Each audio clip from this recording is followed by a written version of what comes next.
Welcome to News West 9's West Texas View with Johnny Lou Avery. Welcome to the West Texas View. I'm Johnny Lou Avery, and for the last 2 Sundays we've had Dr. Bobby Jane talking about mental health issues. He's a psychiatrist with practices in Midland and Odessa under the Texas Tech Health Science Center, but also he's a professor of psychiatry in the Texas Tech School of Medicine and is chief of the psychiatry department. And today, he's been on several times before, and we always use as a basis a lot of the questions that I have called in after he's been on. And today, one of the things that we wanted to talk about was having to do with I've forgotten where we were going to start. With this page. Okay, we were going to talk about kids' concentration and how what's going on in their life affects this. And one of the bases for this was an article that came out. And so you said that might be a little controversial because we were going to talk about Dr. SpongeBob,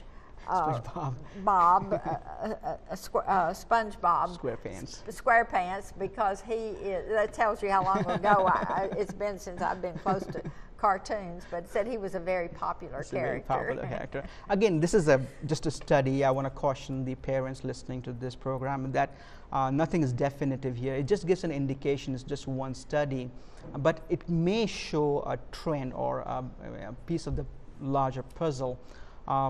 What are they seeing that, and what did the study did? I'll tell you what the study that did was they have a certain age group of children watch SpongeBob, and then they also had, which is probably, I don't know which channel it comes to, but probably the commercial channels, and then they also showed the PBS cartoon Caillou, I think Caillou. I'm not sure if I'm pronouncing it right. So what they found was that children who had watched the SpongeBob program, they had, after watching it, they had more trouble focusing in attention and staying on task for a certain period of time compared to kids who were just watching Caillou. Now, again,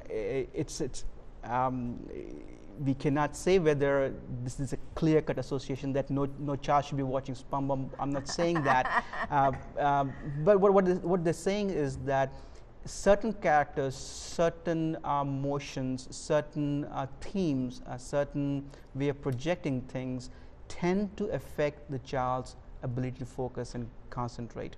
Is it because it's jumping from one thing to another? The study didn't say that, but what other studies have actually seen is that cartoon characters which are very flashy, very fast-moving, very animated, so to speak, tend to have some problems with the kids.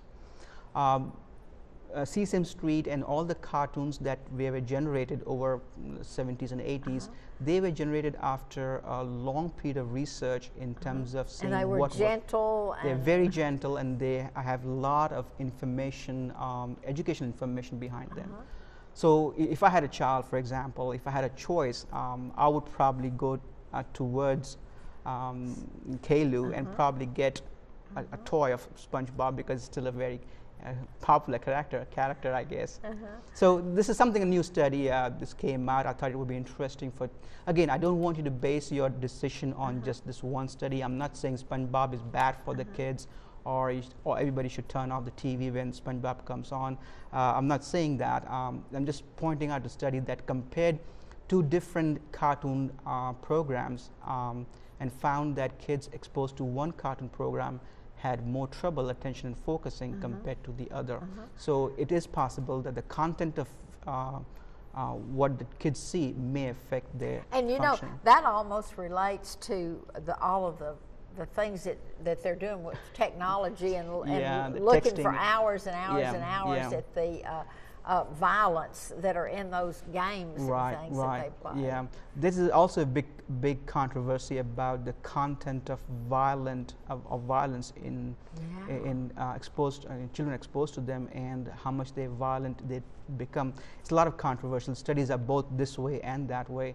But interestingly, I will point it out that the texting and game playing Stimulate your brain. Actually, it increases a lot of fine motor skills, and they had done studies about training some young surgery doctors in the spare time use those skills while they're playing, and they found that it actually increased their fine motor skills. So.